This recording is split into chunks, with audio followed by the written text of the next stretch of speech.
algunos casos sobre TB, ¿no? Pero hoy vamos a presentar unos nuevos casos, las formas más comunes como se presenta la tuberculosis.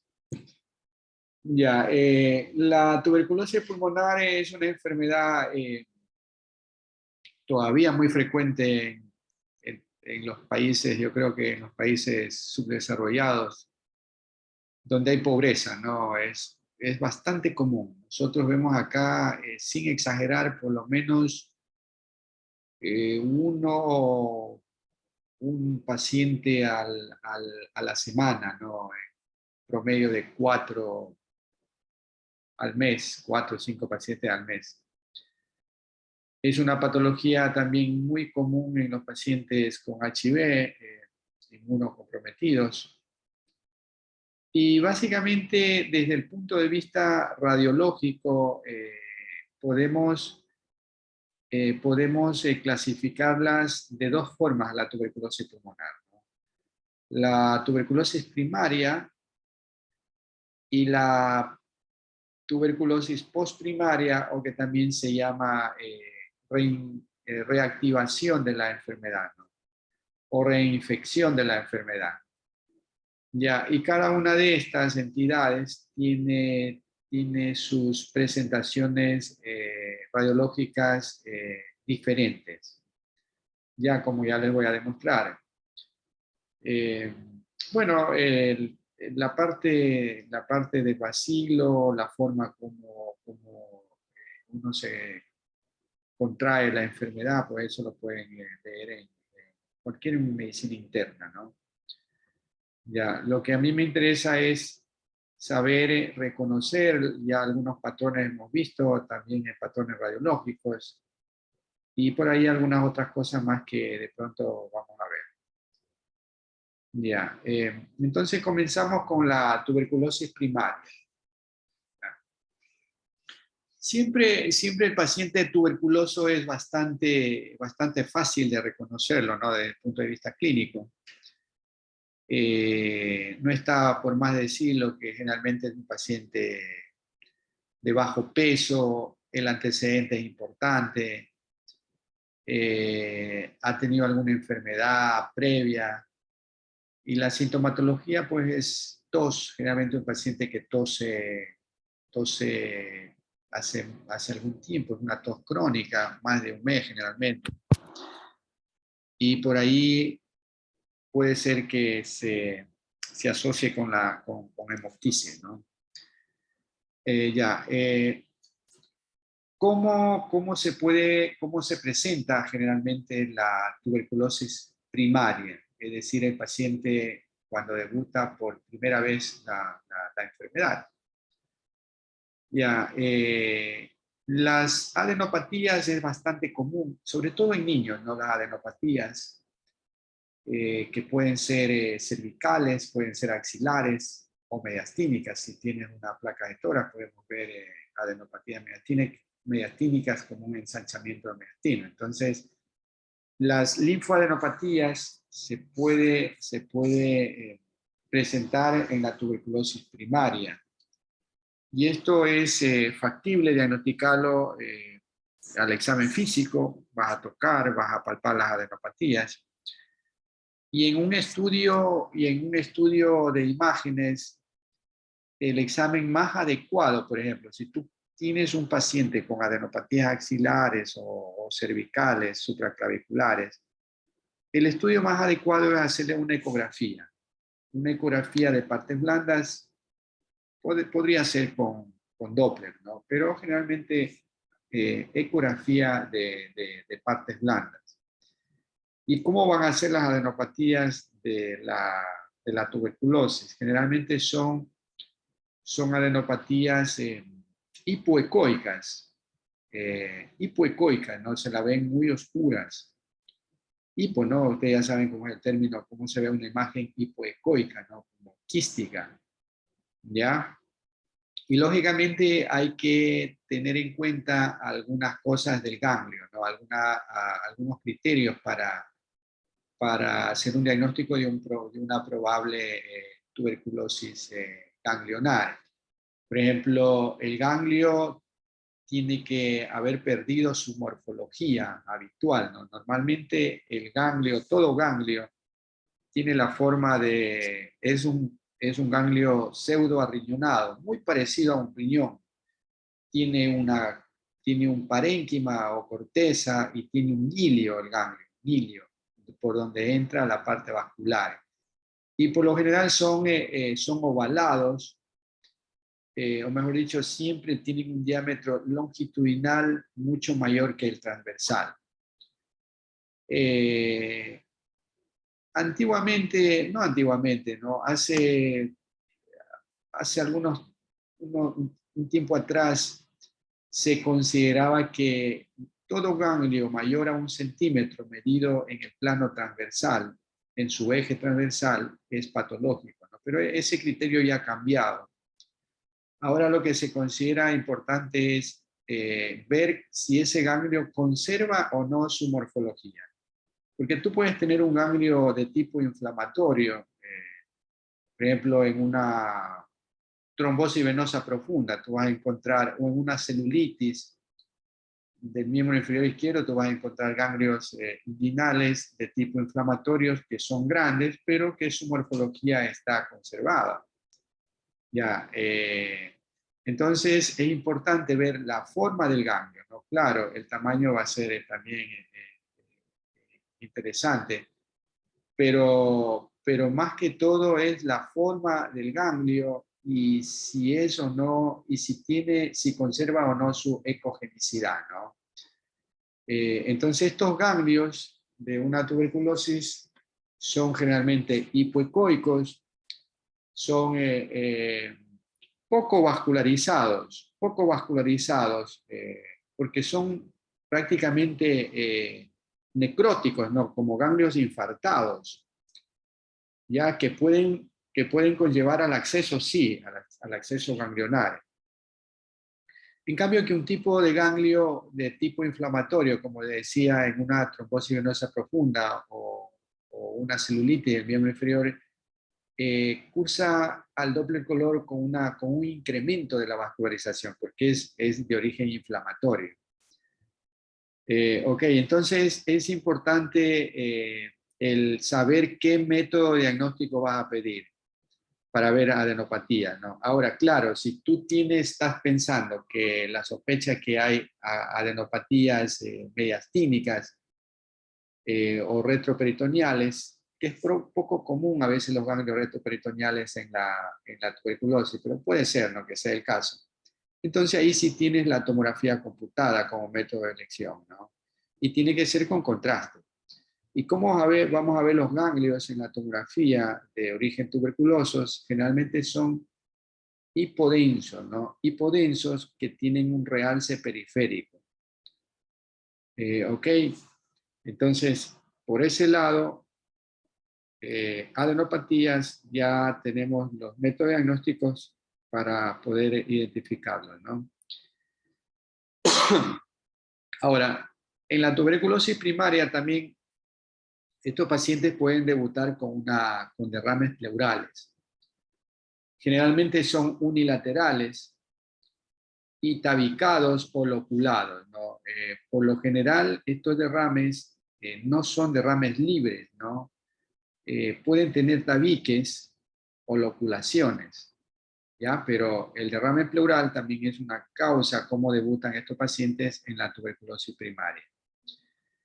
Y en menor frecuencia puedes tener tú un patrón miliar que está como presentación de tuberculosis primaria, la TB miliar. Y para que tengas una TB miliar significa de que la diseminación de la TB es por vía hemática, ¿ya? Siempre el patrón miliar va a tener una diseminación hemática, ¿ok? Entonces, ya hemos visto patrones de miliares, ¿no? Micronodulares tipo miliares, que lo puedes identificar en una placa de tórax o en una tomografía de alta resolución, también del tórax, ¿no? Entonces, básicamente, mira, tres formas ¿cómo puede debutar el paciente en una tuberculosis primaria? Ya, en la posprimaria, la tuberculosis posprimaria o reinfección de la enfermedad, ¿no?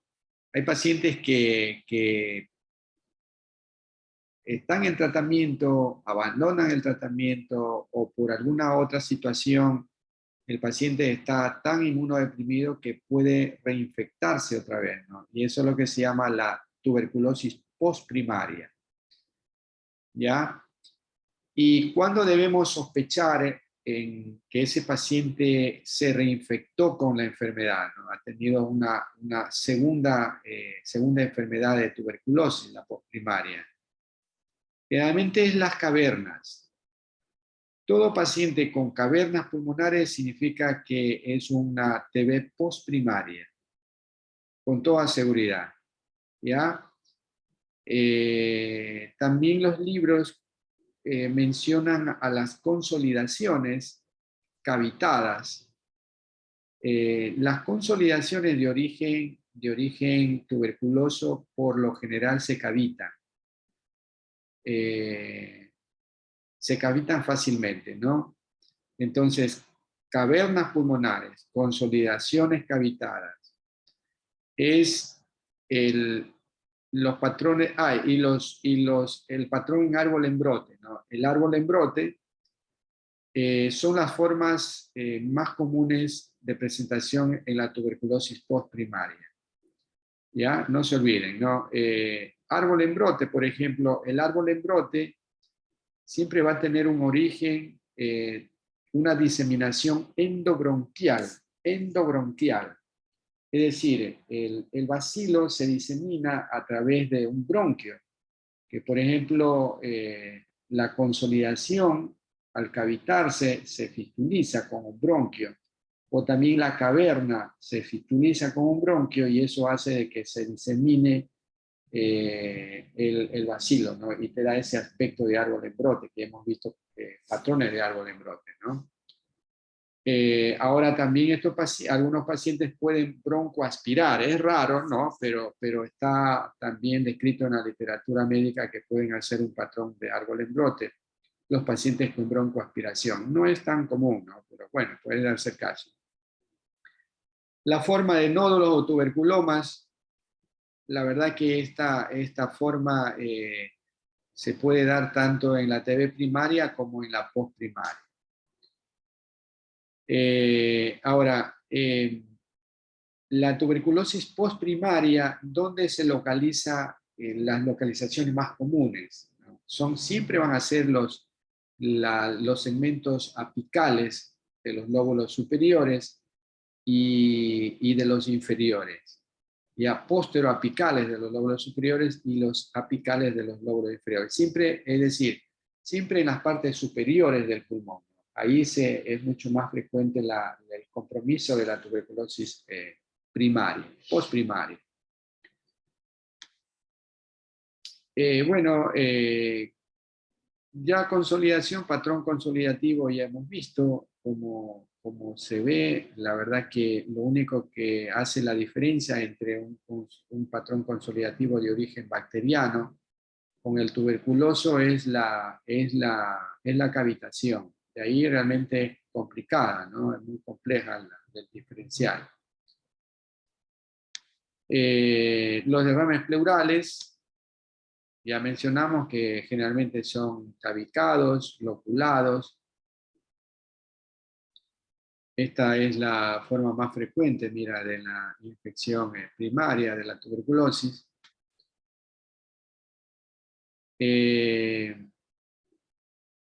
Igual forma, las cavitaciones. Mira, es alto la presentación, o sea, la forma de las cavernas en la postprimaria, ¿no? Casi la mitad de los pacientes se presentan con cavitaciones. Y es esta la manifestación más común, diríamos, de la TB postprimaria, las cavitaciones. También ya hemos mencionado cómo diferenciar una caverna, una bula un acceso y también un tumor necrosado o cavitado, ¿no? Básicamente es la pared, ¿verdad? Básicamente es la pared, ¿no? Sabiendo pues que una bula siempre va a tener una pared muy fina, y el parénquima adyacente del pulmón es sano generalmente, ¿no? Es un pulmón sano. El de la caverna siempre va a tener un parénquima adyacente enfermo, es decir, con lesiones pleuroparenquimales en forma de bandas, va a haber bronquiectasias, va a haber granulomas, complejos de Ghosn calcificados, etcétera, ¿no? Siempre va a haber algo más que acompaña a la caverna. Y lógicamente la pared de la caverna es gruesa, ¿no? Es gruesa. E irregular también, ¿ah? En cambio que el acceso, básicamente el acceso, para pensar en un acceso pulmonar, es su contenido, ¿no? Por lo general tienen un contenido líquido con aire, y la pared, al meter contraste intravenoso, tiene un realce muy significativo, ¿no? Como todo acceso, donde esté localizado, ¿no? Siempre la cápsula del acceso tiene un realce. Y cuando es un tumor cavitado, esa pared va a ser también muy gruesa, muy irregular, mayor a 1 centímetro el grosor de la pared, y por lo general se ve el tumor, ¿no? El tumor ha hecho una cavitación, ¿no? Y va a estar acompañado de otros elementos, ¿no? Hallazgos, por ejemplo, adenopatías sectales, micronódulos sectales, etc., ¿no? Siempre se acompaña de otros hallazgos tomográficos. Ya, la TV miliar, ya hemos visto muchos casos del patrón miliar. Solo recordarles una vez más que cuando encontramos un patrón miliar, hay que pensar que siempre la diseminación se hizo por vía hematógena, ¿no? Y es mucho más común en pacientes en edad avanzada, en inmunocomprometidos, en niños. Esos micronódulos son muy finitos, ¿no? 2, máximo 3 milímetros. Por ejemplo, por lo general son entre 1 o 2 milímetros, ¿no? Bueno, pueden llegar hasta 3, etcétera, ¿no? Entonces, no es nada del otro mundo eh, distinguir un patrón miliar. El árbol en brote, como ya se dijo, tiene una diseminación endobronquial, generalmente por una caverna que se fistulizó con un bronquio, y por lo tanto la afectación es de la vía aérea pequeña, ¿cierto? Para que te dé ese patrón de árbol en brote, es decir, generalmente afecta al bronquiolo terminal o al bronquiolo respiratorio también, ¿no?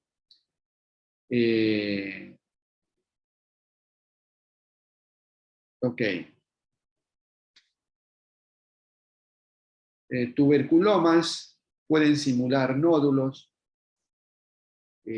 Como les comenté, pueden presentarse en la TV primaria y en la postprimaria. Y claro, muchas veces el nódulo es difícil distinguir si tiene, por ejemplo, si tiene otro origen, ¿no? Por ejemplo, neoplásico, un nódulo pulmonar solitario, complicado. Ahora, se dice que cuando tú encuentras un nódulo, hay que ver si tienes otros nodulitos satélites alrededor, ¿no? En la periferia, si hay otros nódulos. Esa es una de las claves para pensar en un probable origen tuberculoso, que tiene nódulos satélites, ¿no? Las calcificaciones, es decir, los granulomas, los complejos de Ghosn, es otro dato que ayuda muchas veces a pensar que puede ser un tuberculoma, ¿no? Por ejemplo, los complejos de Ghosn pueden estar en el pulmón y pueden estar también en la pleura o pueden estar en el mediastino. O sea, en cualquier lado pueden estar los complejos de Ghosn. Ya, es decir, son calcificaciones de ganglios linfáticos, ¿no? Que quedan como cicatrices. Ya, entonces por ahí uno puede apuntar a que ese nódulo probablemente tenga un origen tuberculoso, ¿no?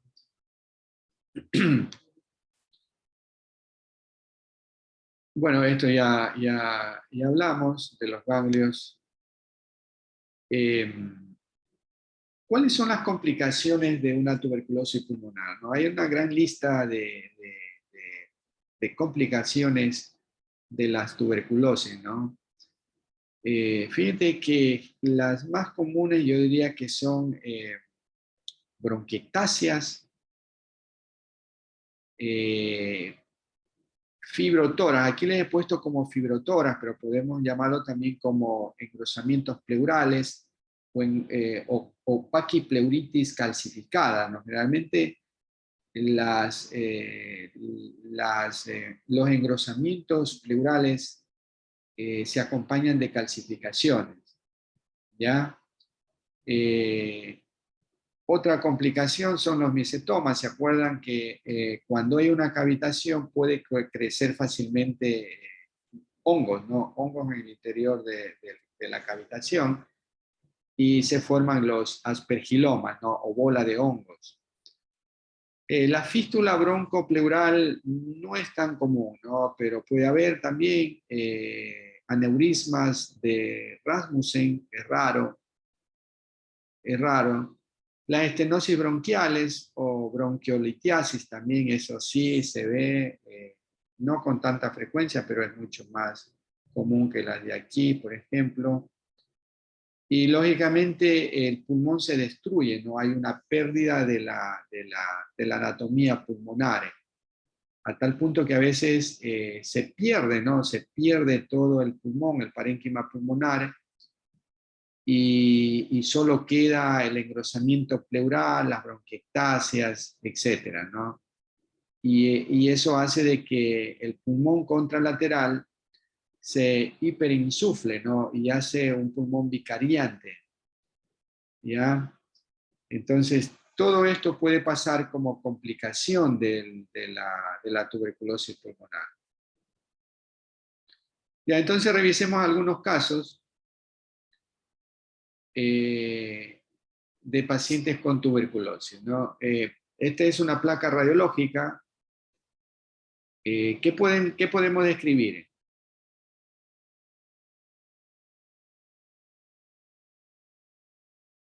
¿Ah? A ver, El chicos, pulmón izquierdo, primero, ¿dónde está, cuál es el pulmón enfermo? ¿Cuál les parece que ¿no? fuera el pulmón enfermo? El pulmón El izquierdo. izquierdo. Izquierdo. El izquierdo, doctor. El izquierdo, ¿no? El pulmón izquierdo, efectivamente, está muy diferente del derecho.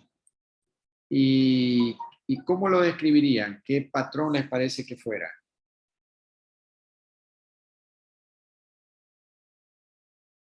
Consolidativo. Consolidativo, ¿no? Correcto, ¿no? Es un patrón consolidativo. Fíjate que tiene bronquiogramas aéreos. No deja ver la trama vascular.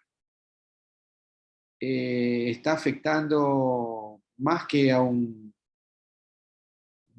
segmento pulmonar, al lóbulo inferior y también al lóbulo superior, ¿verdad? ¿Y qué más les parece que hay ahí? ¿Ven algo más o no?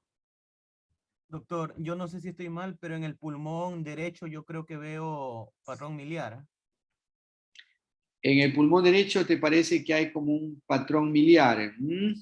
Sí, podría ser, ¿no? Pero la verdad que es muy asegurar que hay ahí es medio complicado, ¿no? Pero podría darse, ¿no? Por estos micronodulitos que vemos por aquí. Pero ¿qué más hay aquí en el pulmón izquierdo? Una caverna, doctor, en la parte superior. En la región infraclavicular, ¿no? Mira que aquí tienen la clavícula, lo que está por arriba es la región apical supraclavicular y esta es la infraclavicular. Sí, aquí hay una cavitación. Aquí hay una caverna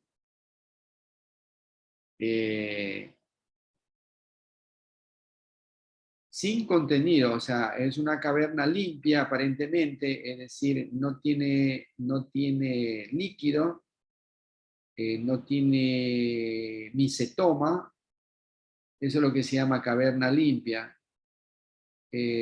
Bueno, entonces veamos la tomografía computada, ¿no? Efectivamente, patrón consolidativo con una probable cavitación. ¿Hay o no derrame pleural? No hay. No, doctor. No se ve derrame pleural, No. ¿no? Los senos No se están ve. bien, están libres, se dibujan muy bien los senos, no hay derrame pleural. Ya, y esta es la tomografía del corte tomográfico con ventana pulmonar, donde se ve efectivamente esta imagen con densidad de tejido blando. Estos son broncogramas, son bronquiolos rellenos de retenidos, o sea, bronquiolos con aire en medio de la consolidación. Y aquí la cavitación, ¿no? La imagen cavitada. Sí, efectivamente, en el pulmón contralateral por ahí hay algunos nodulitos, ¿no? Sí, sí hay unos nodulitos aislados.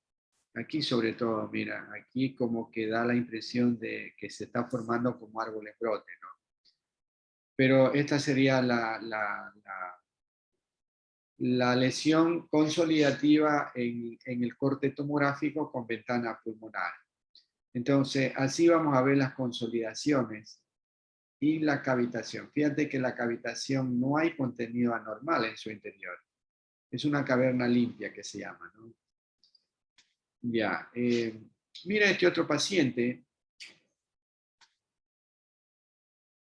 La placa radiológica muestra también un proceso consolidativo que se ha delimitado con la cisura.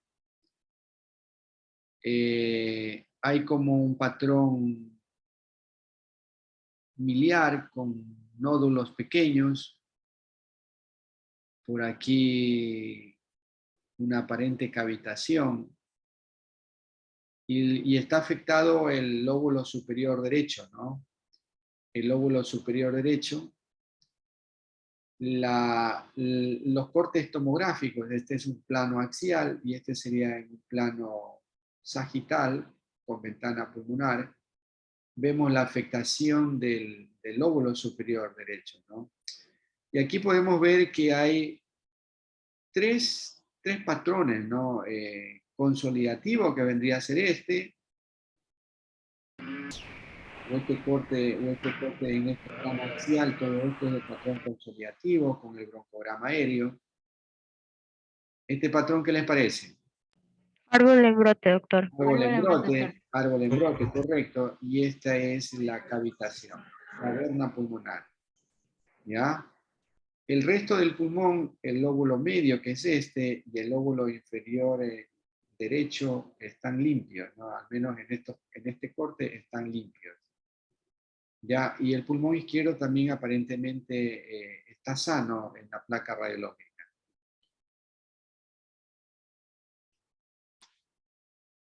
Ya, aquí en este paciente, ¿qué les parece?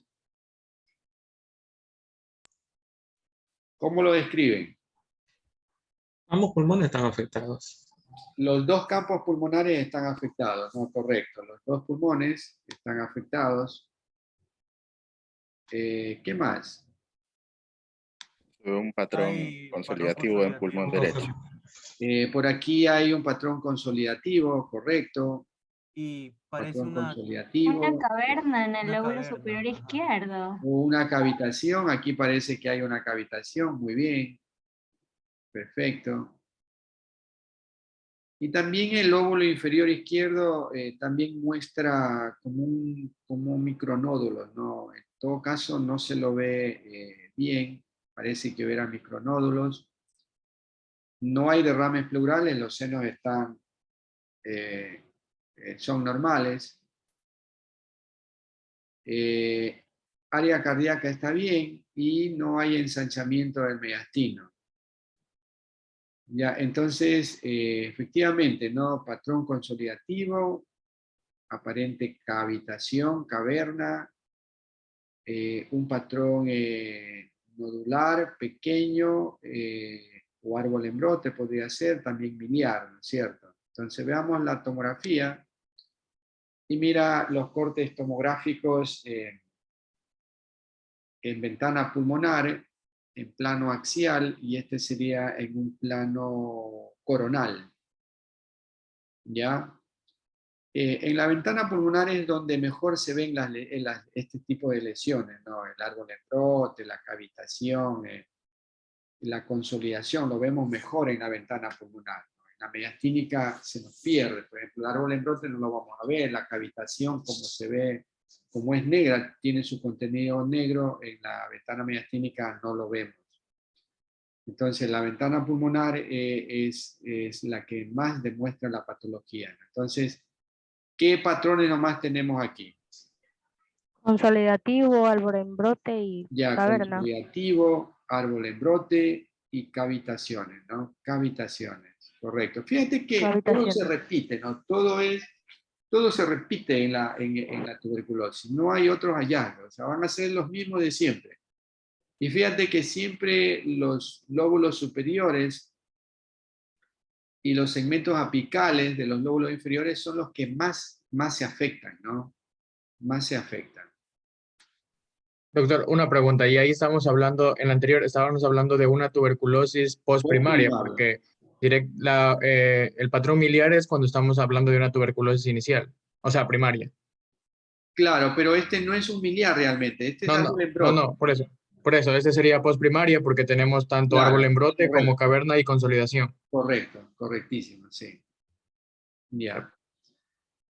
Mira esa placa radiológica, ¿qué les parece?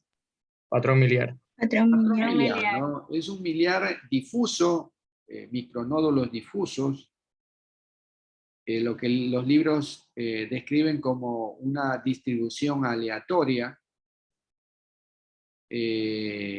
bilateral. Siempre el patrón miliar va a ser bilateral, ¿no? Bilateral y bastante simétrico, ¿no? Mira la tomografía, este patrón, micronódulos por todos lados, ¿no? Por todos lados, difusamente, ¿ya? Entonces, esta es una manifestación de una tuberculosis primaria, ¿ok? TB miliar. Ahora, por ahí alguien me pregunta, ¿y cómo hago la diferencia con una micosis? La verdad es que es complicado, ¿no? Bien puede ser este paciente que tenga una histoplasmosis, podría ser, ¿no? Podría ser. Entonces ya vienen los métodos complementarios de laboratorio, cultivos, lavados bronquiales, para cultivarlos, ¿no? Si es una micosis o es una TB primaria, una TB miliar, ¿no? Entonces no es tan fácil hacer el diferencial entre un origen micótico y una tuberculosis miliar. Sí es fácilmente hacer diferencial con una metástasis miliar, ¿no? La metástasis miliar. Acuérdense que puede haber metástasis miliar, ¿no? Y también les comenté que yo lo que hago es diferenciar el tamaño de los micronódulos. En la metástasis miliar, siempre el tamaño de los nódulos son disparejos, ¿no? No son homogéneos, no son parejos.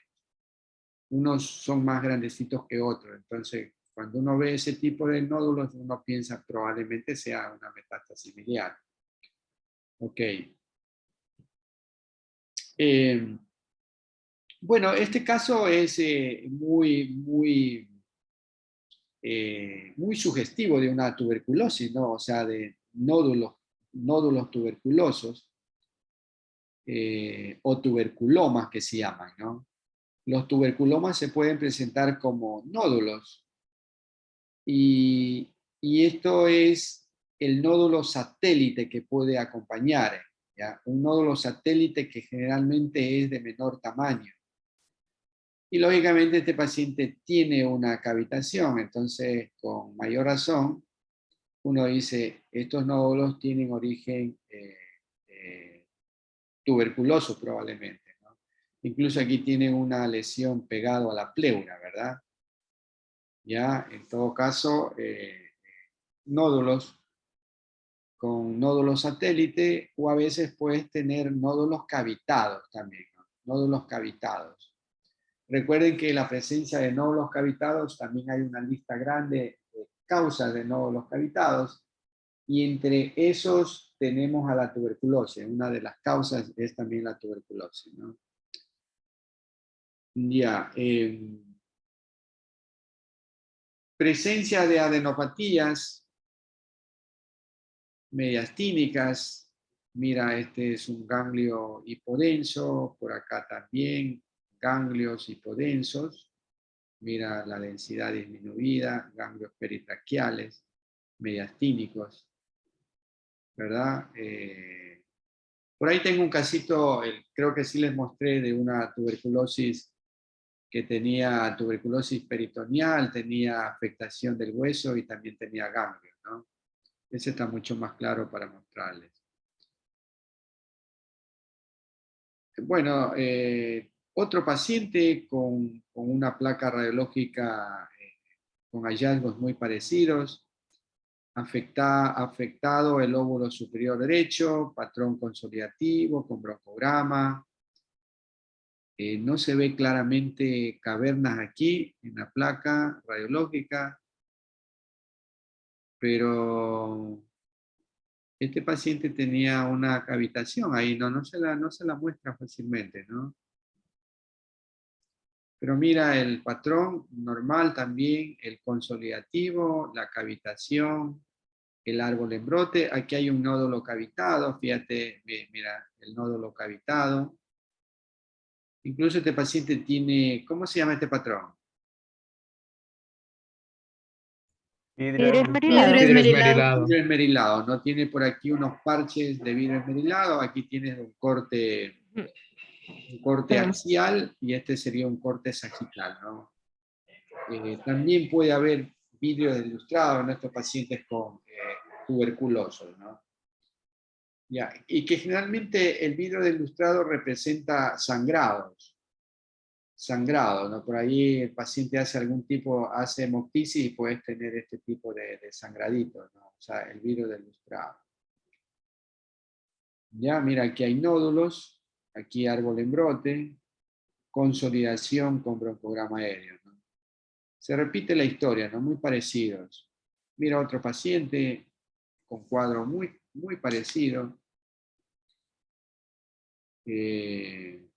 La consolidación, en este caso ha afectado el lóbulo superior izquierdo y también los segmentos apicales del lóbulo inferior. La cavitación en el corte tomográfico, los nódulos, árbol en brote. No hay cómo perderse, ¿no? TB postprimaria. Les cuento que es la tuberculosis más frecuente.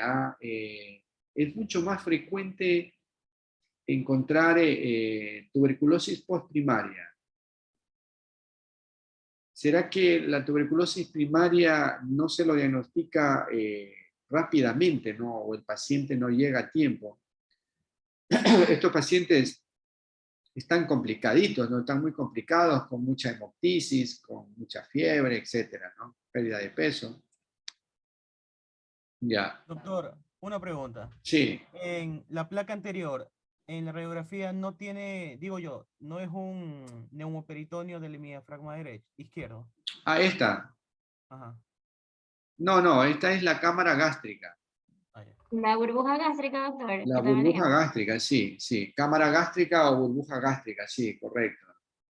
Siempre en este lado, cuando uno ve aire debajo del diafragma, en el lado izquierdo, primero pensar que es la cámara gástrica. Y por lo general el neumoperitoneo va a estar localizado en los dos lados, siempre va a estar, va a ser bilateral. Y por ahí hay el signo de la gaviota, ¿no? Las alas de gaviota. Ya hay un signo que se llama el signo de Hover, ¿no? O Juber, Hover, como quieran. Entonces, aquí en este caso se trata de la burbuja gástrica, ¿no? Ya, los derrames pleurales, que es una manifestación de TB primaria, se presentan como derrame como cualquier otro derrame pleural, ¿no? De origen bacteriano, infeccioso, etc., ¿no? Pero los libros mencionan que el derrame pleural de origen tuberculoso por lo general es loculado. No hace el signo del menisco pleural, ¿se acuerdan? El signo del menisco pleural, no lo tiene bien puesto, ¿no? ¿Cierto? Entonces, pero en fin, o sea, hacer un diagnóstico diferencial entre un derrame bacteriano y uno tuberculoso, la verdad que es complicado, ¿no es cierto? Tú te vas más por la parte clínica, que siempre paciente joven con derrames unilaterales, lo más probable es que sea origen infeccioso tuberculoso, ¿no? Y por acá, mire, este paciente tiene alguna lesión aquí en el lóbulo superior derecho. Ya.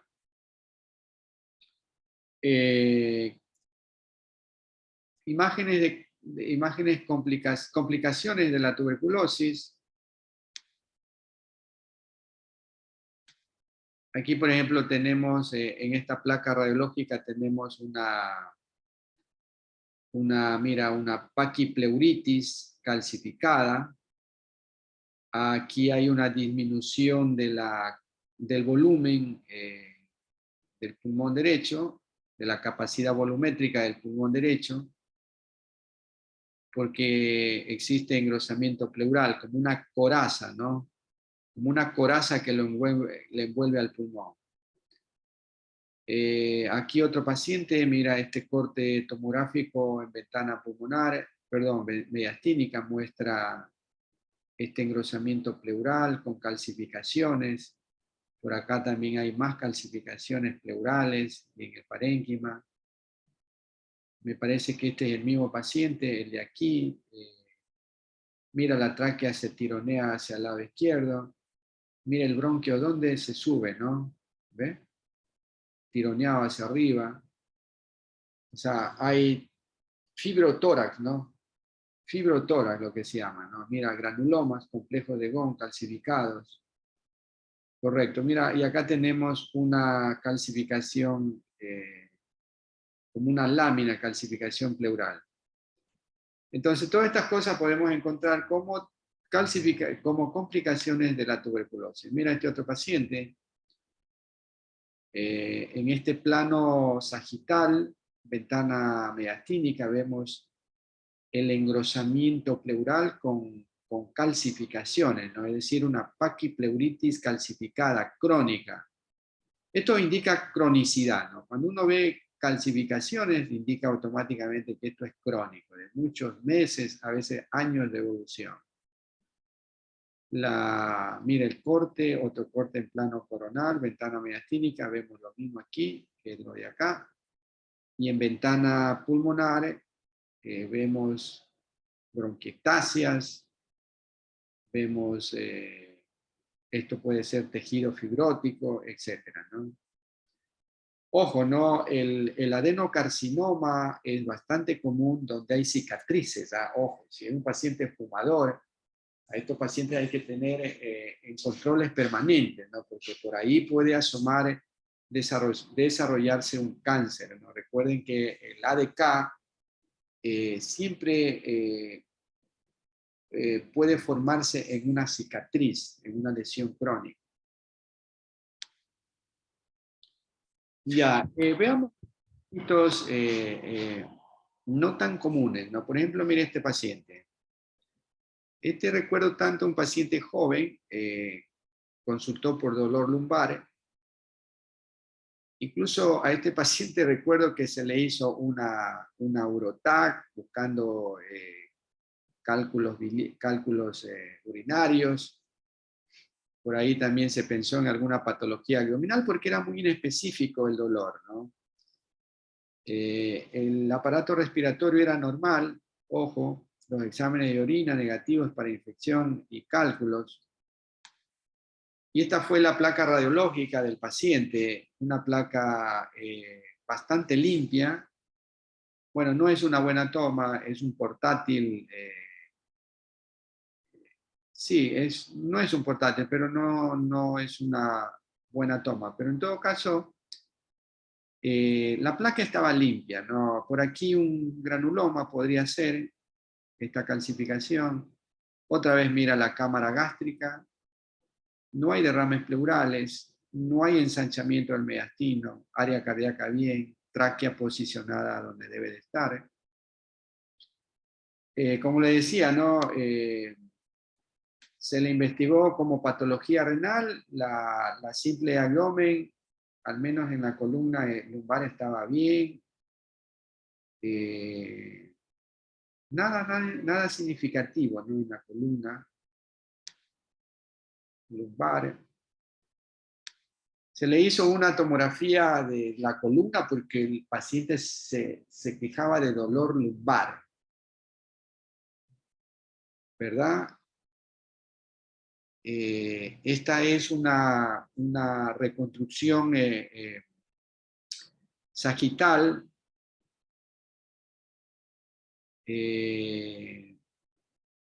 con ventana ósea, donde vemos a los cuerpos vertebrales, borde anterior, borde posterior, este es el canal vertebral, estas son las apófisis espinosas.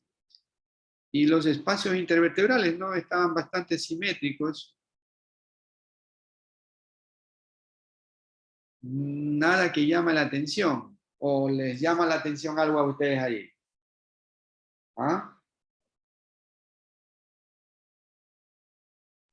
No hay una presencia de imágenes. No te escucho bien. Yo veo presencia de imágenes osteolíticas en el borde posterior del cuerpo vertebral. No. Esta es la vena vertebral que entra por aquí. En la parte media, en el borde posterior. Aquí, acá. Mira que están localizadas al mismo nivel, ¿eh? ¿Ve? ¿Ve? Bueno, aquí no se lo ve, quizá por el corte. Pero estas son la entrada del orificio, el agujero nutricio, que generalmente entran por ahí. Bueno, la tomografía realmente fue informada como normal, les cuento, ¿no? Un estudio normal. Pero ya viendo la resonancia, porque el paciente tiene resonancia magnética, que fue esta. Esta es una secuencia T1 en plano sagital, donde los líquidos vemos negros, la grasa brilla. Esta es una T2, los líquidos blancos. Y mira lo que hay en este entre, a ver, 5, 4, 3, 2, entre L2 y L3. ¿Ya? El estire muestra lo mismo, aquí hay como señal líquido que está afectando a los platillos vertebrales. Y esta es la contrastada, ¿no? El T1 contrastado que muestra un realce en los platillos. Hay un cambio de la señal del disco, fíjate, este es un disco normal, paciente joven. Los pacientes jóvenes tienen estos discos hiperintensos en T2, que es lo normal, acá también en estire. Pero mira, este disco ha cambiado su señal. Entonces, volvamos hacia atrás, la tomografía, 5, 4, 3, 2. O sea, aquí está la enfermedad, ¿no es cierto? Aquí hay una lesión muy sutil en el platillo superior de L3, pero es muy sutil, ¿no? ¿Ven? Aquí estaba normal. Y esto es lo que le dolía al paciente, pues, ¿no? Por eso el paciente se quejaba de dolor lumbar. ¿Ya? Fíjate que esto fue en febrero, y es bastante, ya tiene algunos años el caso, y esto fue en marzo, casi a fines de marzo. El paciente se perdió, no quiso hacerse biopsia, o no sé qué pasó, ¿no? Volvió nuevamente, mira la afectación. Ha progresado la enfermedad, ¿no? Y mira, lo interesante de esto es que ya comienza a salir, porque aquí, ¿qué contenido es de esto?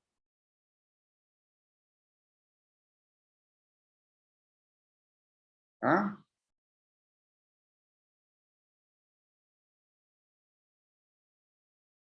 Contenido líquido.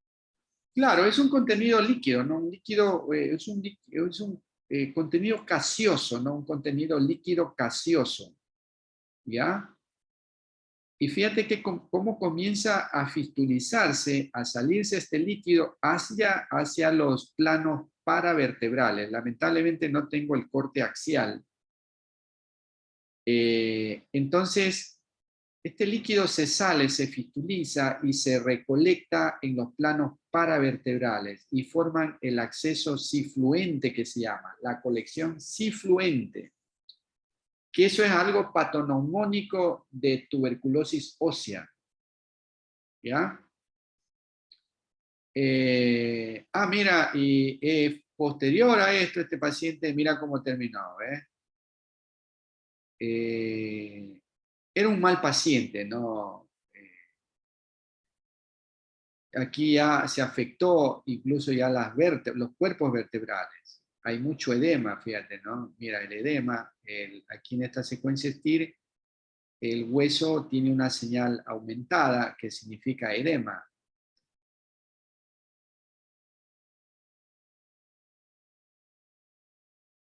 Y biopsiamos a este paciente. Por fin, al final sí vino a hacerse una biopsia y bueno, la biopsia se hace con tomografía computada, paciente boca abajo, o lo puede hacer también de lado, en este caso lo pusimos boca abajo, con sedación, ¿no? Porque hay que atravesar con una aguja que es esta aguja, mira, es una aguja gruesa, me parece que 8G gauge, gruesa, de médula ósea, ¿no? Son agujas de médula ósea, y entonces hay que atravesar a través del pedículo para llegar al cuerpo vertebral. Y estos son los cilindros de hueso que salen en la aguja, y efectivamente fue una tuberculosis ósea, ¿no? Fue un mal de Pot. No es tan común la tuberculosis ósea, ¿no? Pero sí se ve. Caso 2, muy parecido. ¿Qué les parece la radiografía? Esta es una radiografía de columna lumbosacra, AP y lateral. Y esta es una tomografía en plano reconstruido en plano sagital. ¿Les llama algo la atención o no?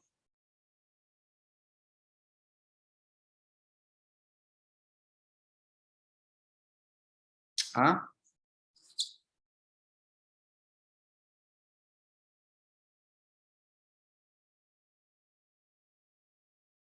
Sí hay algo que llamaría la atención, doctor. En la parte inferior hay como una pequeña cavidad. ¿En qué? ¿En la radiografía o en la tomografía? En la de ahí abajo. Esta es una proyección lateral radiológica y esta es una proyección AP de la columna lumbar. La verdad que yo aquí no veo nada significativo, no hay aplastamiento de los cuerpos. Por aquí quizás estos osteofitos pequeñitos anteriores. Los espacios los veo bastante conservados. En la proyección AP, igual forma, las apófisis espinosas, derecha e izquierda, las articulaciones sacroiliacas aquí, no hay escoliosis, también, ¿no? Y aquí en la reconstrucción sagital multiplanar tomográfica, otra vez vemos las mismas imágenes que el compañero mencionó y con buen criterio, ¿no? Lo vistes, pero es la vena, ¿no? La vena que entra, normal. Por aquí este osteofito pequeñito, pero de ahí nada más. Yo no veo, la verdad es que no veo nada más. Y mira lo que tenía el paciente. Realmente aquí para hueso la resonancia es lo mejor. Es lo mejor. No hay otra. Cuando estás pensando en alguna patología ósea, resonancia magnética. Y cuando piensas en metástasis óseas, tiene que ser gammagrafía ósea. Ya, generalmente los procesos infecciosos y también los neoplásicos, la resonancia es muy, muy sensible, muy sensible. Mucho más sensible en los procesos infecciosos para detectar líquido, ¿no? Mira, porque aquí en los procesos infecciosos, ya sea, por ejemplo, como es el caso de los que estamos viendo, tuberculosis ósea, o la osteomielitis, la resonancia es espectacular, es muy sensible para ver el edema. Y sobre todo estas secuencias que son las STIR, ¿no? Las STIR es la que más te demuestra el edema o el líquido. ¿Ya? Y, ojo, la tuberculosis afecta al disco y afecta al hueso. Las neoplasias, las metástasis no afectan al disco, afectan al hueso. Entonces mira el edema que vemos aquí en T1 oscuro y en STIR brillante, ¿no? Hay compromiso óseo y del disco. Y este aquí sí tengo un plano, este es un corte transversal. Aquí sería el cuerpo vertebral, esto de aquí. Este sería el canal raquídeo, lo de aquí, ¿no es cierto? Este es un corte a este nivel, así transversalmente. Y mira todo esto, lo que se llama, esto anormal, aquí hay una colección, mira, alrededor, incluso está afectándose los músculos psoas aquí. Siempre alrededor, esto es lo que se llama el acceso sifluente. El acceso sifluente. Tú me pones una imagen de este tipo, yo veo este acceso sifluente y te digo, ¿sabes qué? Eso es una tuberculosis ósea. ¿Verdad? Entonces, otro caso de mal de Pot. Ya. Caso 3. Muy rara vez, yo no he visto mucha tuberculosis urogenital, ¿no? Este es un caso de una TB urogenital. Recuerdo tanto que este paciente es un paciente del hospital La Policía. A ver, les explico aquí. Ya les cuento la historia. Este es un plano reconstruido en coronal, donde tenemos aquí al riñón derecho en plano coronal y acá el riñón izquierdo. Estos son los músculos psoas. Aquí la columna vertebral. En este plano también coronal, lo que he tratado es de ponerle al ureter. Todo lo que estoy señalando aquí es el uretere, que tiene unas paredes muy engrosadas en fase simple, ¿no? Este es un plano simple, plano coronal simple. Acá ya hemos metido contraste.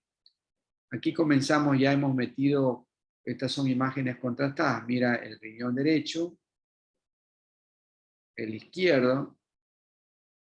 Aquí en esta imagen contrastada, el ureter mira cómo empieza a eliminar el contraste, pero en una forma muy filiforme el contraste y la pared muy gruesa. Aquí tenemos al riñón derecho en un plano sagital, únicamente con contraste en los cálices. Y aquí tenemos una técnica que se llama MIP, MIP, imagen de máxima intensidad, donde vemos al riñón izquierdo con unos cálices bastante normales, con un ureter también normal, buen calibre, un poquito medio tortuoso, ¿no? Pero es normal, ¿no? Es normal, sus paredes son finas, y mira el ureter derecho. Empezando con los cálices, fíjate, mira cómo se desdibujaron los cálices, no están alterados la forma. ¿Ve? Por aquí una calcificación que es la misma de acá. Y mira el ureter. Un ureter como arrosariado, filiforme, con segmentos dilatados y otros estenóticos. ¿Ya? Entonces este paciente, recuerdo que lo trataban como infección de vías urinarias de algún tiempo, ¿no? Como infección de vías urinarias. El paciente iba, venía, mejoraba y otra vez lo mismo, ¿no? Hasta que por ahí alguien con buen criterio, claro, criterio del radiólogo, ¿no? Entre comillas, ¿no? Claro, vino en una etapa final, pues no, o sea, aquí no hay ciencia, no hay mucha ciencia para hacer el diagnóstico de que esto es que tenga un probable origen tuberculoso. Y efectivamente, el médico infectólogo fue el que diagnosticó, le hizo un cultivo, bueno, esta es la misma imagen agrandada, donde se compara el ureter derecho con el ureter izquierdo, totalmente anormal. Y estos fueron los bacilos de Koch, que se le hizo una tinción en la orina. Y oh sorpresa, ahí están los bacilos. El paciente tenía años sin el diagnóstico, imagínate. ¿Ya? Entonces, moraleja, ¿no? En esos pacientes que no mejoran con tratamiento, es decir, caen en la reinfección de vía urinaria, caen, curan, mejoran y otra vez están con la infección de vía urinaria. Y por ahí te hacen alguna hematuria, hay que pensar en tuberculosis urogenital. Ojo, ¿no? Y hay criterios de laboratorio, ¿no? De la orina del tuberculoso, ¿no? Si no mal recuerdo, ¿ustedes han leído el librito de Nino Casanello Layana? ¿Ah? Hola, chicos. No, doctor. No, ni lo conocen o sí lo conocen. No, doctor. Qué pena. Nino Casanello Layana fue uno de los profesores más sobresalientes de medicina interna. Para mí el mejor de todos, de toda la vida. Entre ellos está también Tafur, está Zurita. Hay uno ahora, ¿cómo se llama el doctor? Se me fue. Bueno, es un librito rojo el de Nino Casanello Layana, ¿no? Léanlo. Es buenísimo, ¿ah? Son parámetros muy pépalos, como dicen ustedes, parámetros PEPA de laboratorio, ¿ah? Vale $10, $15 las copias en la universidad lo venden. Es muy bueno, entonces él habla ahí, por ejemplo, de cómo es la orina del tuberculoso, que es piúrica, aséptica y otra más, no recuerdo, me la dicen después. Y abacteremia, ¿no? Abacteremia, claro. Nunca va a crecer bacterias en esa orina. ¿Ya? Entonces, bueno, no se olviden, ¿no? Las posibilidades en esos pacientes pensar la tuberculosis urogenital. Y este es el último caso que les mostré, creo que lo vimos el estudio completo. Fíjate que este paciente vino, este es un paciente inmunodeprimido con HIV.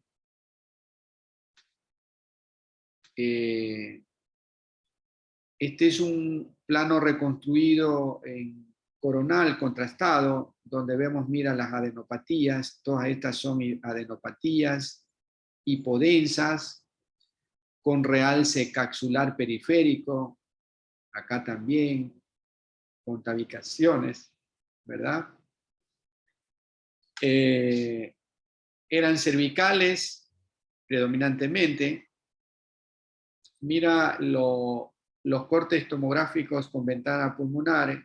¿Qué patrón muestra? Con árbol en brote. Árbol en brote, Árbol en ¿verdad? brote. Árbol en brote, por aquí hay como nódulos. Más parece como nódulo, ¿no? Árbol en brote. Mira la columna lumbar que tenía dos lesiones, o sea, tenía afectación de dos cuerpos vertebrales. Y aquí tenía, mira, en este plano reconstruido coronal, aquí había un gran acceso del músculo psoas, fíjate, mira, un acceso enorme del músculo psoas. Ya la colección que se forma, ¿no? Y acá en el corte transversal, el acceso cifluente, la colección cifluente, con mayor compromiso del músculo psoas derecho, y bueno, la lesión osteolítica que producía. Entonces este paciente tenía tuberculosis ganglionar, es decir, estrofulosis, tenía TB pulmonar por diseminación endobronquial, probablemente de los ganglios, no se le diseminó porque aparentemente no recuerdo si tuvo caverna, no recuerdo el caso. Y también tenía mal de Pot, ¿no? O sea, no es común ver una asociación de todas las tuberculosis. ¿Ya? Ok. ¿Alguna pregunta?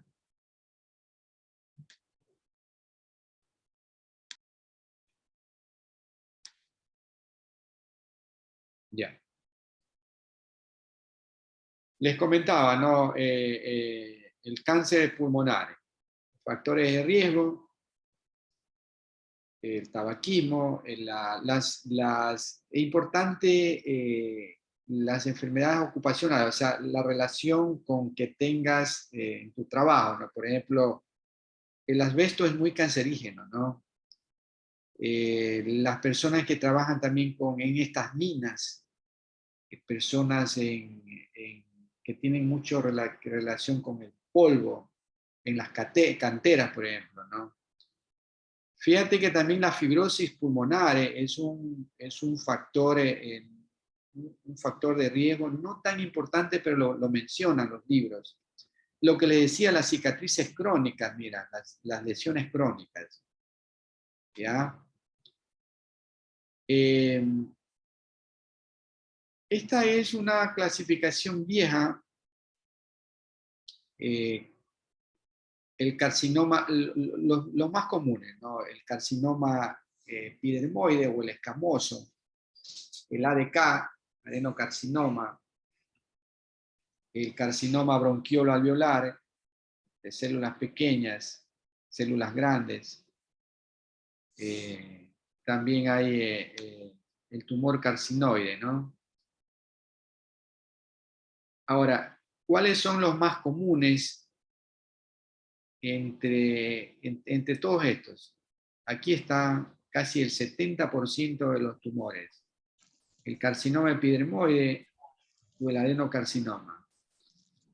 Esto se ha invertido, ¿no? Antes los libros lo ponían como al epidermoide o escamoso como el más frecuente de los cánceres pulmonares. Pero ahora se sabe que el adenocarcinoma ha tomado el primer lugar, pero en todo caso aquí están los más comunes, ¿cierto? Y tiene algunas características diferenciales muy notorios entre estos dos. Ya, por ejemplo, el epidermoide, este es un tumor central. Este es un tumor central, se origina, lógicamente, tiene que originarse en bronquios centrales. se acompaña de atelectasia, el epidermoide. ¿Ya? Se cavitan con frecuencia, y ahí está lo que explicábamos al inicio, de que las cavitaciones, siempre hay que pensar en esos pacientes añosos que por ahí puede ser un tumor cavitado, ojo, ¿no? ¿Ya? Entonces, yo lo hago el diferencial básicamente por estas 3 o 4 condiciones, ¿no? Que generalmente es un tumor central y se acompaña de atelectasias, el epidermoide o escamoso, ¿ya? El adenocarcinoma, este es un tumor, aquí hay que cambiar estos porcentajes, ¿no? El adenocarcinoma es un tumor que se puede presentar como nódulo periférico, generalmente, o como masa periférica. No produce atelectasia, es una condición que es importante, ¿no? No produce atelectasia, mira, no se asocia con atelectasia. Y bueno, puede asentar sobre una cicatriz, el ADK. El carcinoma bronquioalveolar es un tumor que puede presentarse como, yo lo tengo así, ¿no? Como proceso consolidativo, como una neumonía, como una consolidación.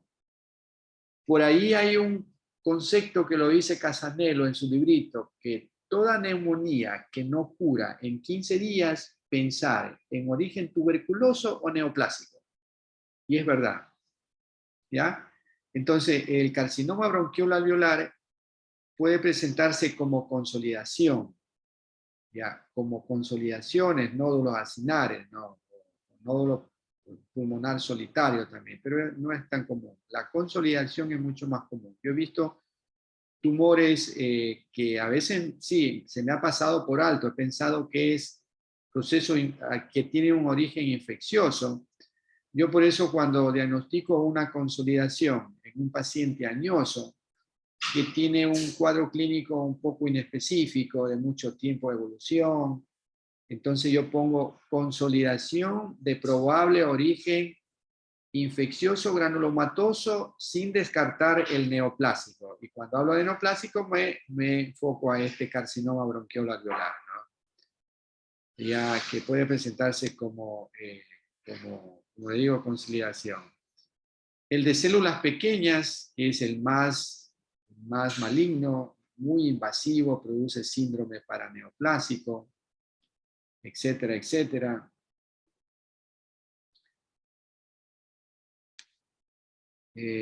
Células grandes.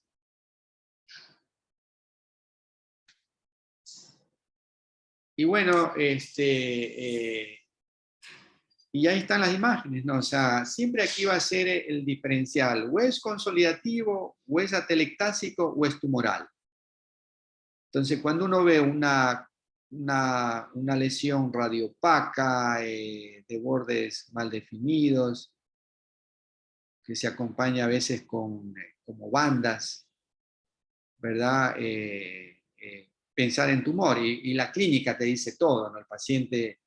Estos pacientes están sin fiebre, han perdido mucho peso, son fumadores, son añosos, pueden tener hemoptisis.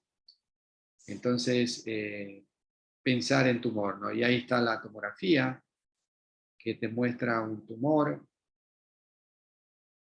¿Ves?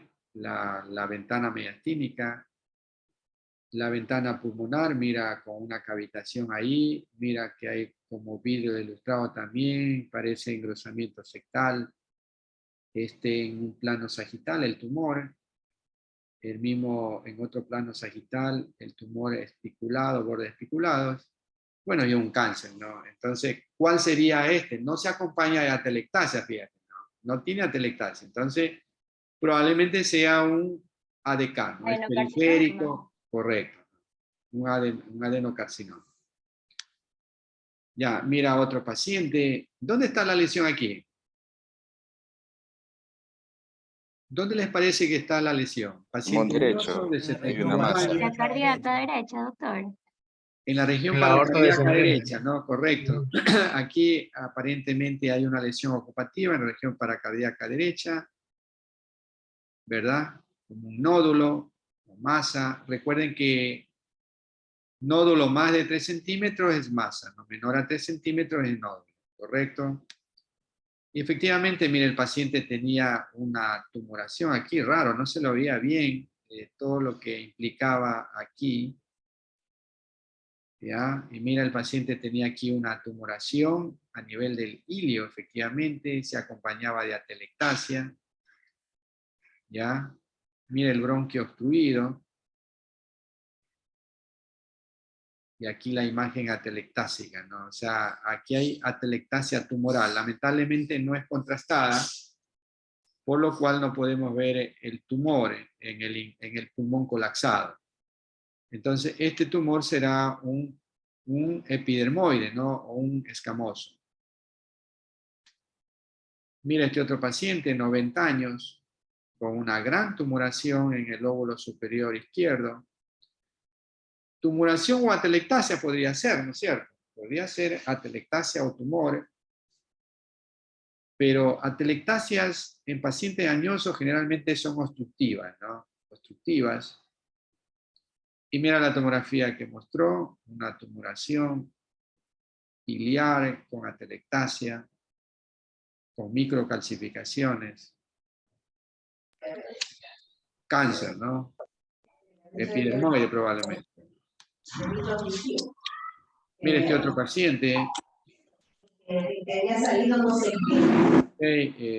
Un tumor en el lóbulo superior izquierdo. ¿Qué pasó ahí? ¿Qué pasó? Juliana, ¿qué pasó?